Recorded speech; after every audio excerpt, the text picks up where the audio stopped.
1년 동안 하이델베르크를 계속 입에서 돈에. 성경이 읽어진 애를 그 지도자용으로 사서 보셔도 되고요. 왜 제가 이렇게 사시라 말아 이거 말을 결정을 안 내드리냐면은 거기 내용도 들어가지만은 거기 내용에 제가 봤을 때 그러니까 중요하고 필요한 거지만은 우리가 십자가의 복음을 가지고 내용으로 봤을 때 제가 다 다루지 않을 거거든요. 거기 있는 내용을 다 다루지도 않고 그리고 거기 없는 내용도 제가 이제 십자가의 복음의 관점에서 좀 첨부해서 이렇게 성경을 훑어갈 거기 때문에 중요한 그 큰 틀이 굉장히 좋아서 그것을 사용하지만은 거기대로 안 갈 거예요. 그래서 여러분들이 사서 보셔도 도움이 되고요. 또 안 사셔서 보신다 그러면은 제가 매주 이렇게 PPT 만드는 거를 올려드릴 거예요. 그러면 그것을 보시면서 성경을 읽을 때 참고하시면은 간단하게 자료도 쓰실 수 있고 누구한테 설명할 때도 아마 좀 이렇게 유용하게 쓰실 수 있으니까 개인적으로 사시고 싶은 분들은 사셔도 되고 결정하시면 될 것 같습니다. 서론 두 번째 시간을 갖도록 할 건데요. 이번 주는 시대로 본 성경과 내용이라는 겁니다. 시대. 성경에 보면 시대 이렇게 나누고 있는데 그 시대가 어떻게 흘러가고 그리고 성경의 시대가 흘러가면서 그 시대의 내용은 무엇인가라는 것이에요. 자, 지난주에 질문이 있었습니다. 그 질문은 무엇입니까? 카톨릭의 성경과 우리하고 성경에 뭐가 다르냐 그거 물어봤어요. 우리 민성자 집사님 질문하셨는데요. 우리는 66권을 정경으로 보고 있습니다. 그렇죠? 66권인데 천주교는 73권을 정경으로 채택을 해요. 신약은 똑같이 보는데 구약이 달라요. 구약이 7권이 많은데 토빗이라는 그 납달리 지파의 사람의 글을 하나 더 놓고요. 그리고 유디트라는 여자가 있어요. 여자가 있는데 그 혹시 그림 중에 카톨릭의 성화 중에 남자 적장의 목을 잘라서 들고 있는 그림이 있어요. 유디트 그림이라고 되게 유명한 그림인데 거기에 나오는 그 주인공이 쓴 글이 있습니다. 그 일대 그러니까 아시리아의 적장을 목을 베는 그러니까 복수를 하는 북이스라엘의 원수였잖아요. 그것을 복수하는 그 스토리를 담아놓은 그 글이 유디트라는 것이 들어있고요. 그리고 예수님이 오시기 전과 말라기 그 중간 사이에 왕국 하나가 있는데 마카비 왕국, 그 마카베오라고도 하는데 마카비 왕조를 세운 사람의 아들이 이제 마카비인데 그 사람이 제일 유명하거든요. 그 사람의 이제 또 글을 적은 게 상하로에서 2권이 들어가 있어요.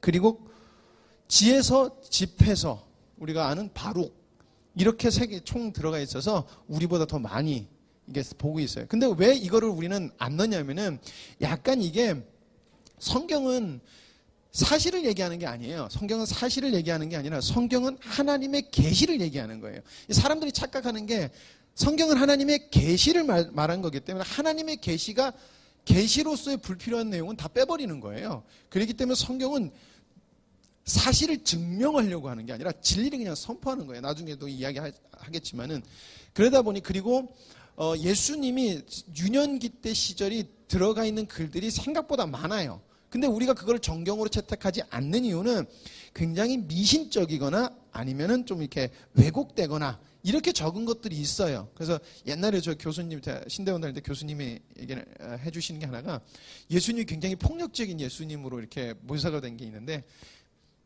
동네 사람들이 어떻게 하다 예수를 동네 애들이 괴롭혔다 그래요. 그랬더니 예수님이 저주라니까 나중에 그 애들이 다 죽었다. 이런 내용도 있대요. 그러니까 예수라는 예수님에 관해서 듣는데 이런 미신적인 거나 잘못된 거나 이런 것들인데 그런 것들은 하나님이 역사를 통해서 성서가 우리에게 오게 되는 데는 많은 회의를 거쳐서 계속해서 걸러진 거거든요. 이제 그런 것들이 걸러지면서 총체적으로 우리가 66권을 하나님의 말씀으로 받아들이고 있는 건데 그런 역사를 통해서 하나님은 그런 것들 회의를 통해서 그런 잘못된 그리고 하나님의 계시와 상관없는 것들은 다 이렇게 빠지고 지금 우리가 가지고 있는 것이 가장 완벽한 하나님의 우리에게 주신 하나님의 말씀이다라고 여러분들 믿으시면 되겠습니다. 자, 더 여기서 궁금한 점 없으시죠? 저도 카톨릭은 성경을 잘 몰라서 더 물어보셔도 잘 몰라요. 뭐 모르면 제가 알아서 다시 조사해서 말씀드리겠습니다. 도마서도요. 그거 안 넣는 이유는요. 그러니까 성경은 정경하고 외경으로 나눠져요. 예. 근데 외경은 이게 약간 신화적인 거나 약간 미화적인 것들이 강하게 들어가 있으면 이게 사실과는 또 다른 거잖아요. 그렇죠? 그렇기 때문에 성경은 그래서 저기 욥기도 말이 많았던 이유가 뭐냐면은 욥기도 하나의 이야기다라고 봐요. 자유주의 신학에서는 욥기도 이거는 픽션 그러니까 판타지 소설이다라고 보는 경향이 있어요. 지금 신학 쪽에서는. 그래서 이거 빼야 된다. 욥기 빼야 된다라고 말을 해요. 근데 우리는 그 욥기를 하나님의 그 창조의 섭리와 하나님에 관해서 굉장히 욥기에서 많이 이야기하고 있어요. 욥기가 굉장히 어려운 책이라고 그래요. 예, 그리고 저도 보면 좀 어렵거든요.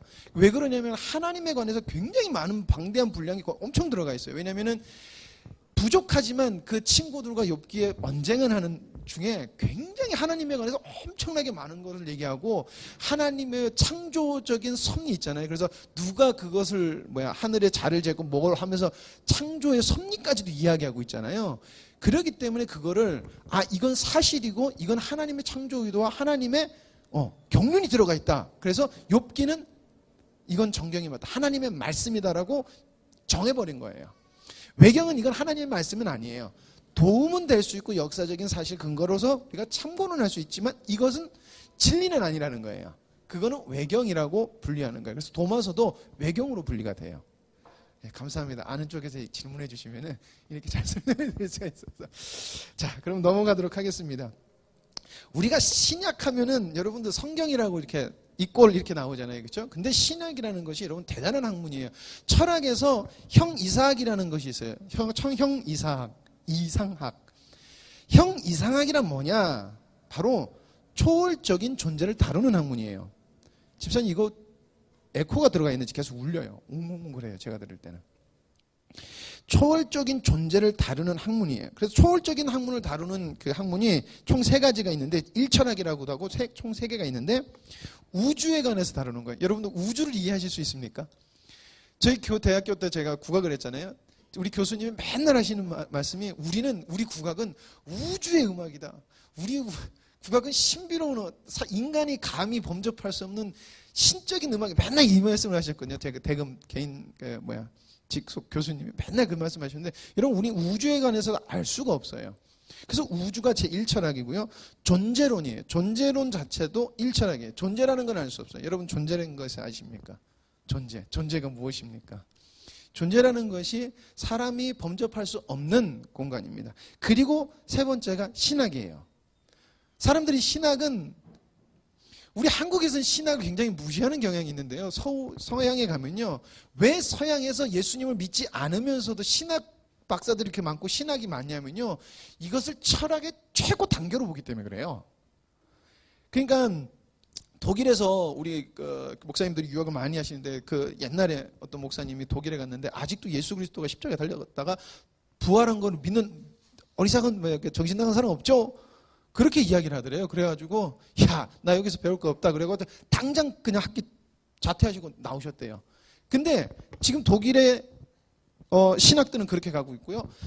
미국의 서부 쪽의 신앙도 그렇게 가고 있어요. 네덜란드나 지금 한창 누구냐? 잠깐만. 청교도들. 청교도 갑자기 생각이 나서. 청교도들이 신앙이 아주 아름다운 신앙의 뿌린 애들이 내렸던 그 나라들이 지금 전부 다 그렇게 바뀌고 있어요. 성경은 아주 초월적인 것을 이야기하는 학문에 불과하다라고 하는 거예요. 어쨌든 신학이라는 것은 초월적인 것을 다룬다는 것입니다. 그래서 한번 이것도 성경에 관해서 여러분들이 알면은 유익할 거라고 생각이 됩니다. 여러분 성경은 인간이 이해할 수 있는 부분을 다루는 게 아니에요. 우리가 계속해서 성경을 이해한다라고 하는데 성경은 이해가 되는 게 아니라 깨달아지는 거거든요. 그것도 깨닫는 것도 내가 어느 날 하나님께서 계시를 받아서 깨달았어. 이런 사람들 대부분 이단되는 걸 여러분도 볼 수 있어요. 성령께서 그동안에 주셨던 우리가 역사적으로 주셨던 그 역사적인 학문들을 바탕으로 해서 깨달음을 주시는 것이 맞는 거거든요. 근데 대부분들 깨달음을 얻었다, 계시를 해주셨다라고 하는 분들 보면 내가 어제 저녁에 기도를 했는데 기도 중에 이 말씀이 이런 말씀이라고 하나님께서 말씀해 주셨다라고 해서 자기가 엄청난 계시를 받았다라고 하시는 분들이 있는데 그 100이면 100 다 잘못되신 분들이에요. 그분들 말씀 들어보면요, 앞뒤 문맥 다 잘라먹고 그 얘기만 해요. 그건 성경에서 말하고 있는 게 아니거든요. 왜냐하면 성경은 하나님의 창조 의도를 처음부터 끝까지 계속 얘기하고 있는 거기 때문에 절대 중간에서 하나 뚝 빼서 성경은 이 말씀이 이런 계시다라고 하는 사람들은 잘못된 사람이에요. 무지한 사람이에요.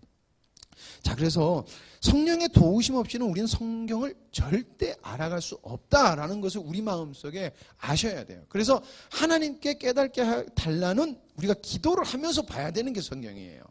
그리고 아까도 얘기했듯이 성경은 여러분들 사실을 이거 사실이니까 믿어라고 하는 게 아니에요. 진리니까 믿어라고 하는 거예요. 그래서 우리는 저 사람이 이해가 되지 않든지 내가 이렇게 말하면은 저 사람 성경적 지식 하나도 없잖아요. 그럼 저 사람 어떻게 믿겠어요? 뭐 저 사람 믿지 않을 거예요. 이거 걱정하지 마세요. 왜냐면요, 성경은 진리이기 때문에 선포하는 것이지 저 사람 설득시켜서 믿게 하는 게 성경이 아니에요. 우리가 성경 공부를 하는 것은 우리가 알아가는 거지만은 성경은 하나님의 말씀으로 하나님이 스스로 살아 역사하시는 거라고 그랬잖아요. 우리가 하이델베르그 배울 때 그렇게 말했잖아요.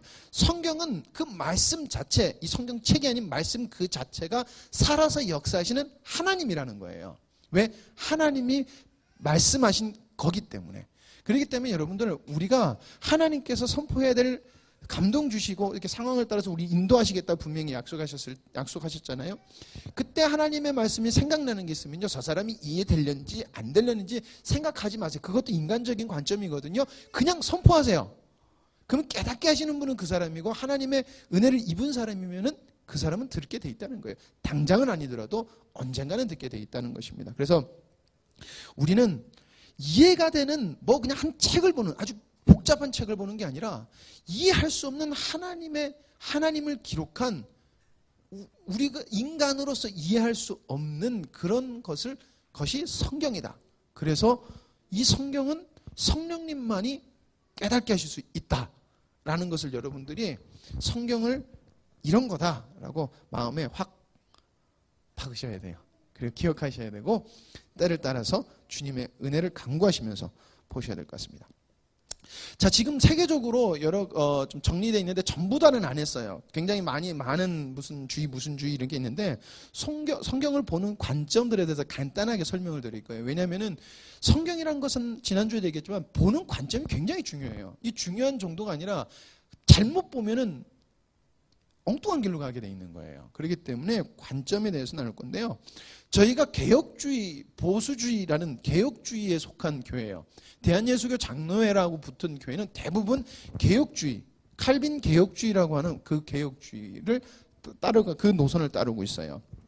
이것을 일명 보수주의라고 해요. 이 보수주의에도 또 뭐 하고 되게 많은데 그냥 이렇게만 복음주의 뭐 이렇게 있는데 그것도 보수주의 안에 들어가요. 우리랑 맥락이 비슷하다라고 생각하시고 일단 개혁주의라는 건데 이 개혁주의라는 것은 뭐냐면은 늘 새롭게 고쳐 나간다는 거예요. 성경이 잘못됐으니까 고쳐 나간다는 게 아니라 성경의 말씀에 비춰서 우리의 잘못된 것을 고쳐 나가자는 거예요. 그 종교 개혁 때 뭐가 있냐면은 기득권과 그리고 물질 만능주의 그리고 그 권력이라는 것이 짬뽕이 되면서 결국엔 어떻게 됐어요? 종교라는 것이 틀을 딱 정해놓은 다음에 이거 아니면은 안 돼.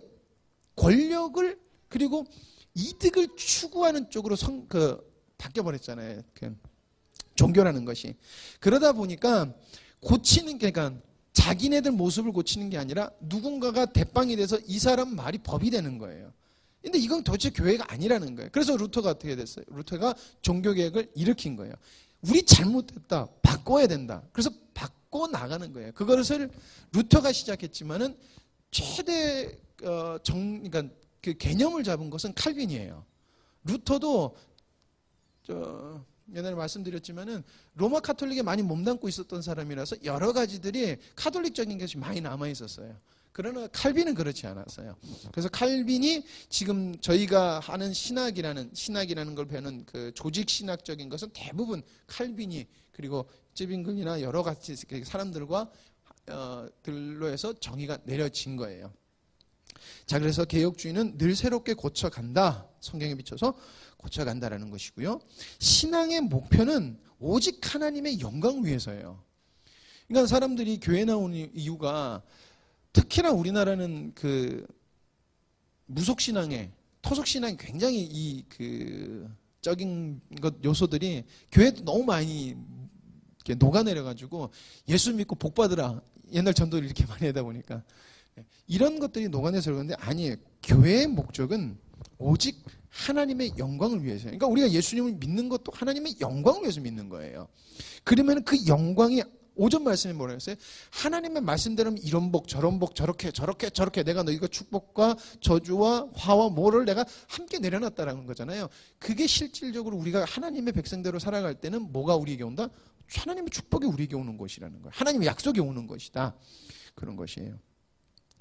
자, 그래서 5가지를 이야기하고 있는데 뭐냐면요. 인간의 전적인 타락이에요. 완전한 타락이에요. 인간은 고쳤을 수 있는 게 아니라 고쳐도 못 쓰는 거예요. 폐기 처분해야 되는 게 인간이다라는 거예요. 쉽게 말하면은. 근데 계속해서 사람들이 그랬잖아요. 너는 완전히 망가지진 않았어. 이게 인본주의 신앙이 약간 그래요. 너는 완전히 망가지지 않았는데 넌 괜찮은 사람인데 조금만 고치면 돼. 너 조금만 고치면은 아주 멋진 사람 될 거야. 이렇게 얘기하거든요. 아니에요. 개혁주의는 뭐라 그러냐면, 그리고 성경은 절대 너는 고쳐도 다시 쓸 수 없는 거예요. 그래서 뭐라고요? 새 생명을 얻으라라고 얘기하고 있어요. 새로 태어나지 않는 이상은 고쳤을 수 없다라고 이야기하는 거예요. 그게 첫 번째 전제예요. 두 번째가 뭐냐면은 예정론이에요. 무조건 선택받았다는 거예요. 여러분, 나는 선택받고 싶고 난 선택받기 싫어 이런 거 없어요. 하나님은 불강력적으로 밀고 들어와서 선택을 해버리시는 거예요. 그래서 계속해서 여러분들이 여기 앉아있는 것이 은혜입니다라고 이야기하는 게, 그리고 우리가 천국 가는 게 은혜인데, 은혜라고 하는 게, 왜냐하면 하나님은 창세 전에 택한 사람을, 예정한 사람을, 성경에서 그렇게 이야기하고 있어요. 예정한 사람을 반드시 구원시키세요. 저 사람은 절대 안 믿을 것 같아. 근데 그 사람도 예수를 믿더라는 거예요. 그게 왜 그렇게 되냐면 무조건적 선택이기 때문에 그렇다는 거예요. 인간의 어떤 능력이 조금 더 개입될 수가 없어요. 자, 세 번째가 제한적 속죄예요. 이건 뭐냐면은 모든 사람을 속죄하지 않으셨다는 거예요. 예수님이 십자가에 달려 돌아가신 것은요, 모든 사람을 위해서 돌아가시긴 했어요. 그런데 누가 구원받냐, 누가 용서를 받냐면은 하나님이 택한 사람만 구원을 받게 되어 있어요. 그게 바로 제한적 속죄, 선택 구원이라는 것이에요. 아까 말했듯이, 그리고 네 번째가 무조건적 선택, 그래서 불강력적 은혜라는 것입니다. 은혜 받고 싶다 그럴 때는 어떨 때 보면 그 은혜가 참 안다는데, 어느 날 은혜가 막 밀고 들어오잖아요. 그게 바로 하나님께서 인간에게 주시는 불강력적 은혜다라는 것입니다. 그리고 마지막으로 뭐냐면 성도의 견인이에요. 이것이 굉장히 중요한 것이에요. 왜냐하면 우리는 예수님을 믿는다고 여기고, 그래 믿는 사람으로서 하나님은 우리가 죽는 그날까지 어둠의 악한 것으로부터, 그러니까 세상의 악으로부터 우리를 구원하시고 하나님의 백성답게 사실 수 있는 길을 너희들에게 허락하셨어 라고 하는 것이 바로 성도의 견인, 보호, 완전 구원이라는 것이에요. 그러니까 그냥 구원받아서 나 천국 갔어로 끝나는 게 아니라는 것을 개혁주의 신앙에서 분명히 이야기하고 있다는 거예요. 그래서 하나님 예수 그리스도께서 우리를 인도하신다라고 하는 것. 그래서 이 5가지가 우리의 신앙의 가장 기본이 되고 절대 흔들려서는 안 되는 것이에요. 예, 그렇습니다. 자, 성경을 보는 관점, 여기서부터는 조금 잘못된 관점을 여러분들에게 나눌 것인데, 첫 번째가 뭐냐면은 세대주의 관점이에요. 왜냐하면 제가 지금 시대를 얘기하기 때문에 세대주의를 이야기하고 있는데, 이 사람들은 계약기 분할주의를 이야기해요. 쉽게 말하면 이렇게 시대마다 우리가 성경을 볼 때 좀 시대가 지나는 것, 시대가 변하는 것마다 하나님께서 나누셨고 거기마다 구원의 방식을 좀 다르게 놓으셨다 이렇게 하는 거고, 이 세대주의도 세대주의 안에서 엄청나게 또 많이 갈라지더라고요. 근데 제가 그것까지 다 알 수는 없고, 그러니까 세대주의라는 게 어떤 큰 맥락이냐라는 것을 우리가 알기는 굉장히 좀 필요해요. 왜냐하면 이게 잘못하면은 잘못된 신앙으로 빠지기가 굉장히 쉬워요. 특히나 이단들에 빠지기가 되게 쉬워요. 자, 세대주의가 왜 그러냐면 지나친 성경을 지나치게 문자적으로 해석하는 거예요. 하나님께서 이스라엘 백성들이 멸망할 때 내가 70이래라고 해서 70년이 지나면 내가 돌아올게라고 그랬는데 하나님께서 정확하게 70년에 돌아오게 했을까요? 아닐까요? 정확하게 70년에 돌아오게 하시지는 않으셨어요. 이게 왜 그러냐면 하나님께서 문자 그대로 해버리면 또 사람이 그대로 믿는다는 걸 알고 있거든요. 그리고 예수님께서 뭐라 그랬지? 이스라엘이 회복된 다음에 내가 70일에 지난 다음에 내가 이게 이제 내가 다시 온다라고 예수님께서 말씀하셨거든요. 이스라엘이 회복된다. 이스라엘이 국가가 회복된 게 약 지금 70년 정도 전이 돼요. 이 세대주의자들이 그렇게 계산을 해요, 진짜. 그러면 이제 예수님 오실 날이 얼마 남지 않았어요. 이렇게 되면 조성되는 게 뭐예요? 공포심이 조성이 돼요. 세대주의가 그런 걸 많이 이용을 해요. 이용이 또 되고. 그래서 지단치게 문자적으로 계산을 넣는 거예요. 이 의미적인 걸 계산을 넣어버리면 안 되는 거거든요. 자, 두 번째, 그리고 구약 이스라엘과 신약 이스라엘 관계를 무시해버려요.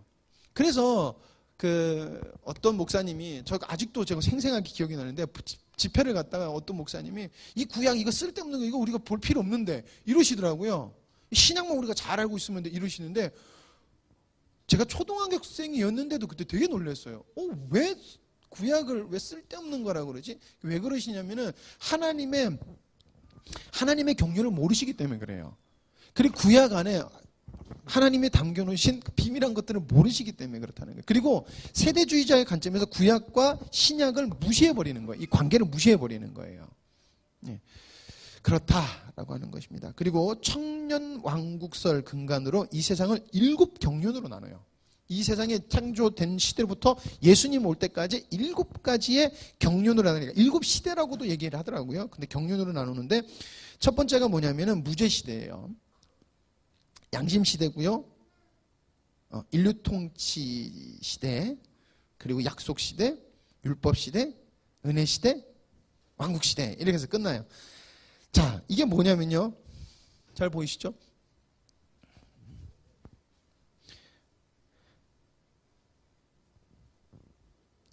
자, 창조부터 타락하기 전까지 이때는 무죄예요. 여기는 계속 구원받을 수 있다는 거예요. 여기는 구원이 그리고 여기는 구원이 무죄 시대이기 때문에 군이 없고요. 그 다음에는 뭐냐면 타락부터 홍수 전까지는 하나님께서 율법을 주신 일도 없고 아무것도 안 주셨잖아요. 그러니까 어떻게 구원을 받을 수 있냐? 양심에 따라서 구원을 받을 수 있다라고 여기는 거예요. 그 다음에 이제 홍수 이후에 아브라함을 부르시고 하나님께서 뭘 주셨어요? 그때부터 율법을 주시고 하나님께서 나타나서 계명을 계속해서 이야기하셨기 때문에 이때부터 언제까지를 보냐면은 예수 그리스도가 와서 약간의 시간까지를 율법으로 구원받는 시대라고 보는 거예요. 여기 대각선으로 이렇게 해놨죠. 저게 뭐냐면은 예수님을 왔으니까 약간 혼돈해, 과도기적이니까 이렇게 놓은 거예요. 되게 재밌죠? 이렇게 놓는 거예요. 그래서 예수님 믿어도 구원받고 율법적으로 해도 구원받는다. 이런 논리라는 거예요. 그리고 은혜 시대부터 이후로는 뭐다? 여기까지로 봐야 되겠구나. 여기가 바로 예수 그리스도를 통해서 믿는 자는 구원받는다는 것이에요. 이게 나누는 건데 이게 되게 문제가 뭐가 되냐면은 그렇게 되면 하나님은 실패하는 하나님이 돼요. 실수하는 하나님이 돼요. 하나님의 신적인 존재의 절대 조건은 뭐냐면요. 하나님은 실수가 없으셔야 돼요. 신은 실수를 하면 안 돼요. 근데 이걸 논리에 따라가면 하나님은 실수하는 거예요. 왜냐면은 노아 홍수가 뭘로 이 사람들이 얘기하냐면 창조를 겪어봤는데 하나님이 그러니까 왜냐면 그거 성경은 문자 그대로 보기 때문에 하나님이 사람 지은 것을 한탄해서 물로 씻기를 원하신다고 이렇게 노아 전에 이렇게 나레이션처럼 이렇게 좀 얘기를 하잖아요. 그걸 문자 그대로 받아들이는 거예요. 그래서 하나님이 이 세대는 쓸 수 없으니까 다시금 싹 죽인 다음에 다시금 일으키는 거다. 다르게 일으키는 거야. 이렇게 보는 거예요. 근데 그게 잘못됐다는 거예요. 왜냐하면 그 속에 다 예수 그리스도를 통한 성도에게 주어지는 은혜와 그 구원의 비밀과 이런 것들을 계속해서 담고 있는 건데, 그러니까 하나님의 경륜이 계속해서 밝혀지는 거예요. 시대 속에서 밝혀지는 건데 이걸 시대로 나눠버리는 거예요. 그래서 이때는 이렇게 구원받고 저때는 저렇게 구원받고 이때는 이렇게 구원받는다라고 하는 거예요. 제가 왜 계속 이거를 성경을 읽으면서 나누냐면, 이거를 잘못해버리면은, 이거를 모르는 상태에서 그냥 성경을 이렇게 누가 이렇게 말씀하는 것을 들어버리면요, 저분이 그냥, 왜냐면 우리 그런 게 있잖아요. 큰 교회 목사님들이 하는 말은 무조건 다 맞다고 생각하잖아요.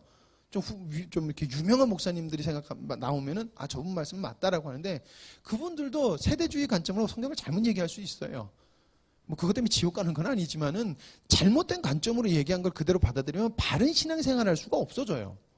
예, 제가 왜 그러냐면, 어느 세미나를 갔는데, 그 목사님, 그 세미나를 주최하신 목사님 개혁주의예요. 저랑 같은 거예요. 그래서 저희들은 무천년을 믿어요. 무천년. 뭐냐면은 지금부터 예수님이 오시는 그날까지 믿는 성도들이 예수 그리스도의 능력을 힘입어서 천년 왕국 시대를 살고 있는 거. 우리가 왕처럼 그 그리스도의 능력을 누리고 살아가는 이 무천년을 우리는 말하고 있거든요. 근데 후천년을 이야기하시더라고요. 그분은 후천년설을 얘기를 하시는데, 저분 세대주의 분인데 왜 와서 설교를 하시지? 굉장히 의아했어요. 그래서 제가 그 목사님한테 물어보니까 목사님도 이걸 모르시는 거예요. 뭐가 무천년인지 전천년인지 후천년인지 모르시는 거예요. 그러니까 저분이 지금 당신이 여기 설교하셨던, 당신이 늘 설교하셨던 거랑 이분이 다른 얘기를 하는데 그걸 못 막는 거예요. 그래서 제가 이거를 굳이 성경 읽어진에 앞에 있는 이유는, 뭐가 옳고 뭐가 지금 잘못된 것을 여러분들이 다른 분들의 신앙 서적이나 이런 것들을 봤을 때 알 수가 있는 것이에요. 자, 그래서 대충 이 정도 알고 있으면, 세대주의자가 그냥 세대주의라는 게 이렇구나라는 것을 여러분들 이 정도만 알고 있으면 될 것 같아요. 세 번째가 뭐냐면 자유주의예요. 이 진짜 무서운 거예요. 이 사람들은 성경에 오류가 있다고 보는 거예요. 여러분, 우리가 지금 가지고 있는 성경 60년권은 절대 오류가 없다고 여겨요. 절대 오류가 없다는 거예요. 하나도 고칠 게 없다라는 건데 아니라는 거예요. 그래서 이 극진 세대주의자들은 시대가 지날수록 성경도 약간 바뀌어야 된다고 여기는 거예요. 자유주의자들도 그렇고. 자, 그래서 자유주의는 이건 무슨 관점이냐면, 인간의 주체적 사고 활동을 적극적으로 인정하는 거예요. 쉽게 말하면은 우리가 돛닦고 수행하고 우리가 선하게 행동하면 그게 구원의 보탬이 된다고 보는 거예요. 우리 신약 교수님이 유학 가셨을 때 자기가 만나는 자유주의 신학자 목사님들이 그렇게 착하대요. 자유주의 신학자 목사님들이 말하는 거는 절대 받아들일 수 없는데 그 사람들 행동은 정말 사람이 그렇게 좋을 수 없대요. 근데 참 웃긴 게, 개혁주의다 자기네들이 보수주의라고 하는 분들은 어떻게 하나같이 다 인품이 참 별로더라는 거예요. 근데 왜 그러냐면요, 사회주의는 인간의 긍정을 두기 때문에 인간의 긍정적인 측면을 계속 끌어올리는 거예요. 그러니까 초월적으로 만들어버리는 게, 초월적이란 말이보다는 뭐랄까, 돛닦는 그 스님들을 보면 되게 훌륭하시잖아요. 인격적으로 훌륭하시잖아요. 약간 그런 식으로 가는 거예요. 자, 어쨌든 그래서 성경을 하나님의 말씀으로서 성령이 계시돼서 말씀해 주셔서 깨닫게 해주셔서 깨닫는 게 아니라, 이 사람들은 이성을 가지고 판단해요. 그러니까 옛날에 보는 성경에 보는 관점과 지금에 보는 관점은 같을 수가 없는 거예요. 그러니까 자유주의 신학을 한 분들이 동성애를 너무 적극적으로 환영하고 허용하고 그들을 위한 기도를 하고 집회를 하는 이유는 뭐냐면은요, 옛날에는 동성애가 절대 인정될 수 없었지만 지금은 시대가 그렇게 흘러가지 않기 때문에 하나님은 그런 하나님 아니라는 거예요. 하나님은 그런 하나님 아니라는 거예요. 이렇게 보는 거예요. 그리고 성서의 권위를 부정해요. 왜냐하면 오류가 있기 때문에. 인간이 적었기도 하고, 이게 인간이 적었고 우리가 보던 그런 원본, 이게 문제가 텍스트 언어에서 그런데, 원본이 아는 것은 일단 진리로 여기질 않아요. 이게 문제가. 근데 예수님 짜잔해서 모세가 적은 거 우리가 원본으로 안 들고 있잖아요. 이걸 문제 삼는 거예요, 이 사람들이. 네. 그런데 우리가 성경을 왜 오류가 없다고 보냐면, 이거 66권을 맞춰봤을 때 하나님의 경륜으로 조금 더 바꿀 것이 없다는 것을 우리가 계속해서 성경을 통해서, 역사를 통해서, 그리고 하나님이 이뤄나가시는 걸 통해서 우리가 발견하고 있잖아요. 그렇죠? 우리가 성경 봤을 때, 야, 이건 이해가 안 되는데, 이건 빼야 되겠는데, 없잖아요. 다 깨달으시니까 없잖아요. 근데 안 깨달아졌는데 나중에 시간이 보니까, 이게 이 말씀이었구나, 이게 이렇게 되는 거구나, 계속해서 깨달음을 주고 더더욱 풍성해지고 되잖아요. 그렇기 때문에 우리는 이거를 하나님의 말씀으로 1.1핵도 오류가 없다라고 받아들이는 거고, 이 사람들은 원본 아니니까 원본 가져와라는 것이에요. 자, 네 번째, 정신 상태의 변화에 속죄적 의미를 둔다. 즉, 내가 굳은 의지를 가지고 행동하면 그것이 뭐예요? 구원의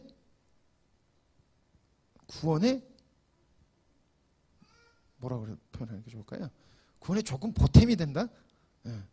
내가 구원을 조금 이룬다? 뭐 이런 식으로 되는 거예요. 그래서 저기 옛날에 목사님이, 큰 목사님이 저기 동영상 같은 거 보여주면은 좀 큰 교회 목사님들이 불교에도 구원이 있고 어디도 구원이 있다, 하나님은 다 구원을 거기에 두셨어요. 그 말이 그래서 나올 수 있는 거예요. 자유주의 신학에서는 그 말이 나올 수도 있어요. 불교도 하나님이 불교에도 착하게 살고 바르게 살고 하면은 하나님이 거기도 나름대로 구원의 방식을 두셨어, 이렇게 하는 거예요. 자, 그래서 이 사람들은 예수를 통한 속죄는 절대적이지 않다고 얘기해요. 그것도 방법 중에 하나로 봐요. 그리고 예수님을 뛰어난 지도자의 하나로 또 보고요. 이렇게 본다는 것입니다. 그래서 그렇기 때문에 자유주의 신학은 굉장히 무서운 신학이에요. 그래서 그 동성애 신학자들이 미국에 많거든요. 동성애 신학자들이 되게 많아요. 왜 가능하냐면요, 자유주의 신학이니까 가능해요. 그래서 하여튼 그 정도 하고 나겠습니다. 그래서 자유주의는 성경을 분해하고 재해석을 해요. 그래서 우리가 이사야서를 이사야가 적었다고 하지만은 그렇게 안 봐요. 제1 이사야, 제2 이사야 뭐 이렇게 해가지고 이사야를 포방한 사람이 좀 적은 거를 모아서 이사야서가 됐고, 또 어떤 성경은 이렇게 짜집게 돼서 요게 됐고, 이렇게 봐요. 그래서 성경은 오류가 있고 문제가 있다, 이렇게 봐요, 이 사람들은. 자, 이렇게 알고 이제 그럼 성경의 시대 진행을 한번 볼게요. 성경의 시대 진행은 하나님의 창조 의도가 있었습니다. 그래서 그 창조 의도가 시작이 된 게 바로 창조 시대예요. 창조 시대가 성경에서 보면은 어디로 볼 수 있냐면 창세기와 욥기예요. 욥기가 아브라함과 같은 시대로 보기 때문에 욥기가 이렇게 돼요. 그리고 다음 시대로 넘어가는 게 출애굽 시대예요. 그리고 출애굽 시대는 어떤 성경이 들어가 있냐면 출애굽기, 레위기, 민수기, 신명기 이렇게 되어 있습니다. 그 다음에 장소를 또 옮기죠. 어디로 옮겨요? 가나안 땅에 정착하는 시대로 가요. 여기서는 뭐예요? 여호수아 사사기예요. 이건 정복해서 하나님이 주신 땅을, 약속한 땅을 얻는 거예요. 그리고 그 다음이 뭐냐? 왕정시대예요. 가나안 땅에 정착했는데 이스라엘 백성들이 계속 왕을 내놔라 그래서 왕을 세워줘요. 그러면서 왕권이 계속해서 왕조가 시작돼요, 이스라엘에. 그게 바로 사무엘 상하, 열왕기 상하, 역대 상하 이렇게 되는 거예요. 그리고 다음이 바로 포로 시대예요. 멸망해서 북이스라엘도 멸망하고 남유다도 멸망해서 포로로 잡혀갔다가 다시금 돌아오고 포로 귀환 뭐 이렇게, 그래서 포로 시대, 포로 귀환 시대, 요걸 다 합쳐서 포로 시대라고 그러는데, 에스라, 느헤미야, 에스더, 다니엘 이렇게 돼 있어요. 그리고 이게 끝난 다음에 암흑기가 있고, 그 암흑기가 지난 다음에 바로 예수 그리스도가 오셔서 바로 교회 시대가 쭉 진행이 되는 거예요. 그러니까 우리는 어느 시대에? 교회 시대에 살고 있는 거예요. 교회 시대가 쭉 온다. 제가 조금 이렇게 좀 요약을 해서 했어요. 이게 인터넷이나 다른 데를 보면은 좀 여러 가지 또 분할을 해요. 근데 이렇게 표현하는 게 더 간단하고 좋아서 이렇게 표현했으니까 참고하시면 돼요. 그래서 우리가 성경을 볼 때, 우리가 그리고 또 시대적인 것을 우리가 볼 때 어떻게 받아들여야 되냐면은, 하나님은 한 번에 짠 이렇게 안 하세요. 하나님은 점진적으로 계속해서 하나님의 뜻과 하나님의 그 계획하심들을 점진적으로 발생하게 한다는 거예요. 제가 옛날에 설교할 때도 말씀드렸지만 제가 성격이 되게 급해요. 그래서 못하는 것 중에 하나가요, 로봇 조립하는 걸 정말 못해요. 로봇 조립하는 걸 정말 좋아하면서 로봇 조립을 못해요. 왜냐하면요, 설명서 보는 게 너무 귀찮아요. 그래서 점진적으로 안 하고 내가 하고 싶은 거 막 뚝딱뚝딱 하다 보면은 어떻게 돼요? 이거 빠지고 저거 빠지고 결국엔 로봇가 안 되더라는 거예요. 그래서 옛날에 우리 권사님 할머니한테 그 비싼, 제가 어렸을 때 한 10,000원짜리 뭐 이런 거 사달라고 해서 열심히 만드는데 결국에는 한 번도 만든 적이 없어요. 왜 그래요? 점진적으로 만들어야 되는데 성격이 급하니까 막 그냥 저 혼자 만든 거예요. 성경도 그래요. 하나님이 한 번에 딱 해서 끝내시려고 한 게 아니에요. 하나님은 시대라는 것과 시간을 두셨고요, 당신의 계획을 두셔서 그 계획이 이루어지실. 그래서 성경에 보면 때가 참에 하나님께서 들으심으로, 저들의 간구를 들으시면서 하나님께서 그 때를 이렇게 보면은 나타내시는 것들이 이렇게 성경에 나와 있어요. 그때마다 하나님은 그렇게 시대가 열리고 하나님의 경륜이 더 열리고 이렇게 진행되어 간다. 라는 것입니다. 자, 이 유명한 관점입니다. 하나님의 나라 관점으로 본 성경 시대라는 거예요. 이걸 왜 보냐면요. 아까 그게 그 인간의 타락과 인간의 그 연약함을 굉장히 잘 드러나주고 있어요. 그러니까 우리가 아들이라는 표현을 하잖아요. 우리가 하나님의 아들들을 얻는다라는 표현을 하는데 이거는 하나님을 백성으로 본다면 나라로 본다면 하나님의 백성을 얻는 걸로 되고요. 그리스도로 본다면 그리스도의 신부를 얻는 거다라는 거예요. 거기서 중요한 건 뭐냐면 아들이면 아들다운 게 중요한 거고요. 백성이면 백성다운 게 중요한 거예요. 신부면 신부다운 게 중요한 거예요.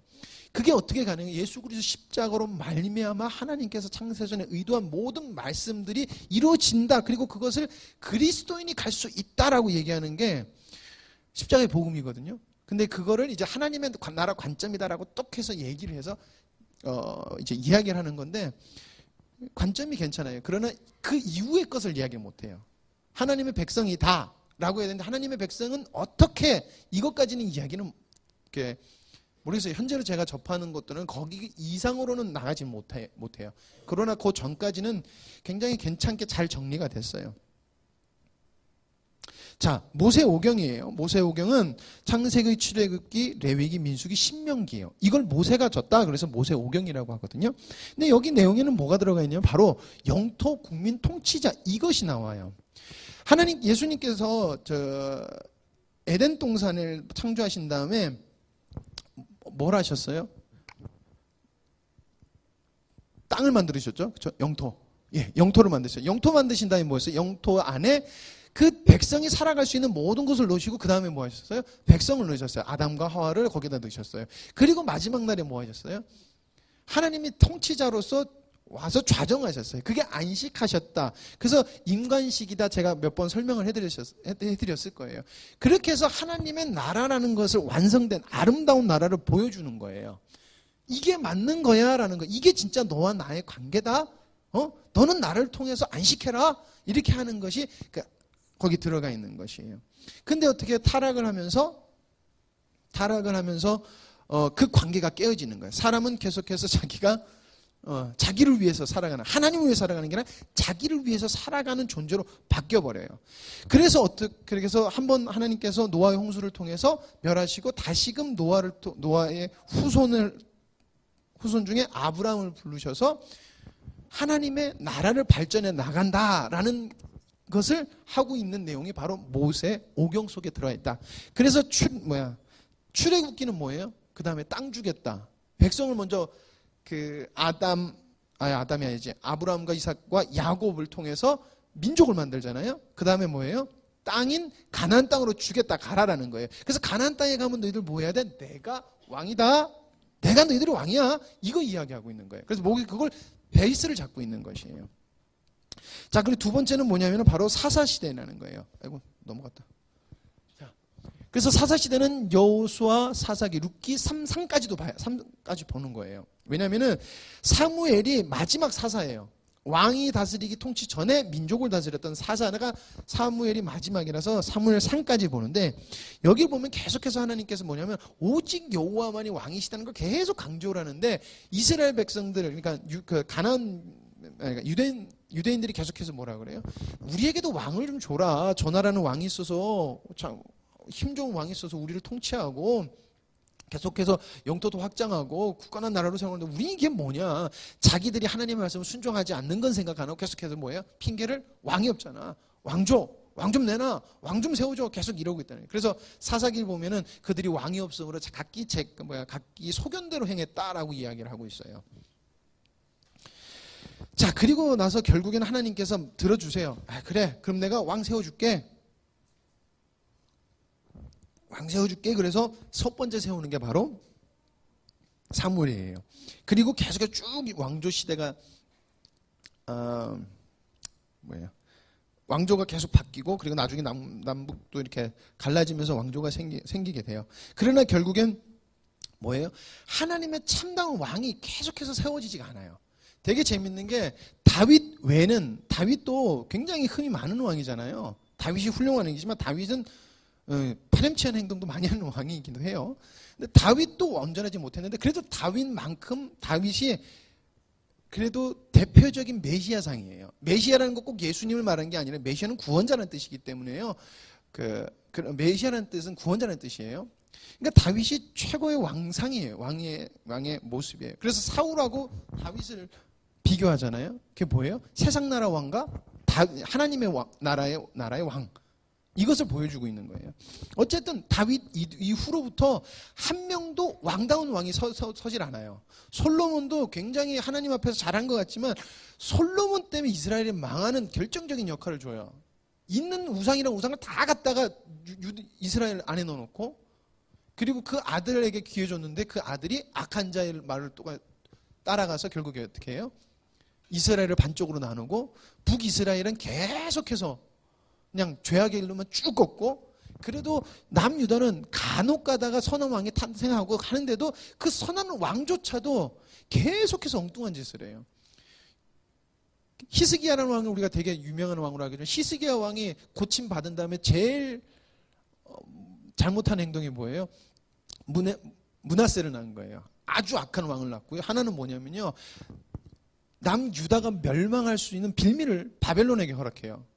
자기 국고를 다 보여주는 거예요. 야, 우리 이렇게 잘 산다. 그런 거예요. 한마디로 우리 집 근고안에 고두한테 우리 근고안에 야, 봤냐?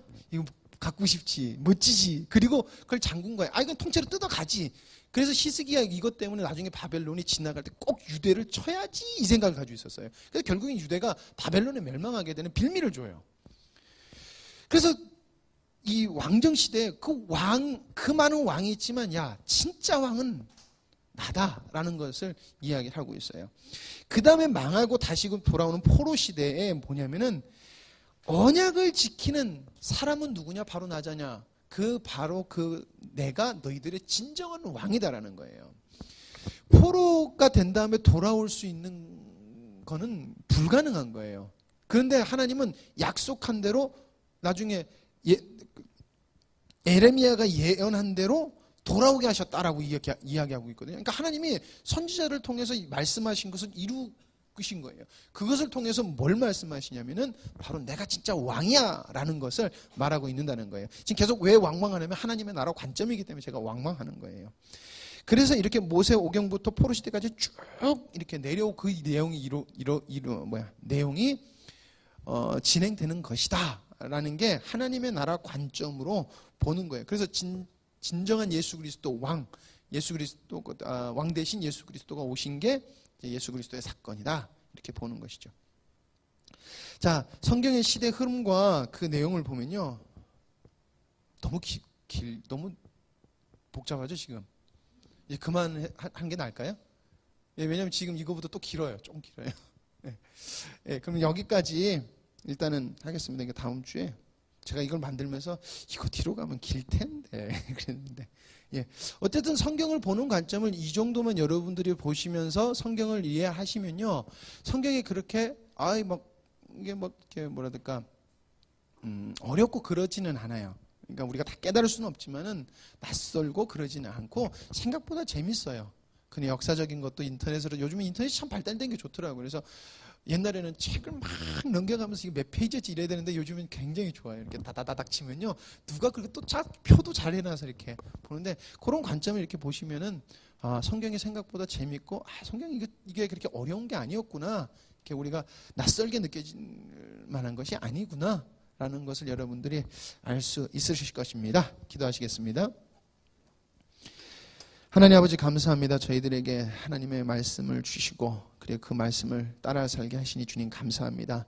저희들이 그 말씀에 더욱더 매혹되고 그 말씀으로 인하여서 하나님 살아가고자 하나님의 말씀을 나누는 시간을 계속해서 이제 가지려고 하고 가지고 있습니다.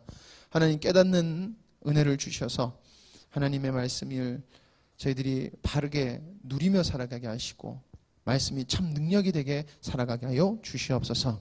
하나님, 부족한 자에게는 하나님 꾸짖지 않고 지혜를 주시고 사모하는 자에게는 좋은 것으로 주시겠다 하신 주님의 말씀을 저희들이 날마다 기억하며 주님께 간구하길 간절히 소망합니다. 주님, 붙들어 주시옵소서. 아버지 하나님, 계속해서 우리 교회가 하나님 보시기에 아름다운 교회로 성장해 나가기를 간절히 소망하며 예수님의 이름으로 기도드립니다. 아멘.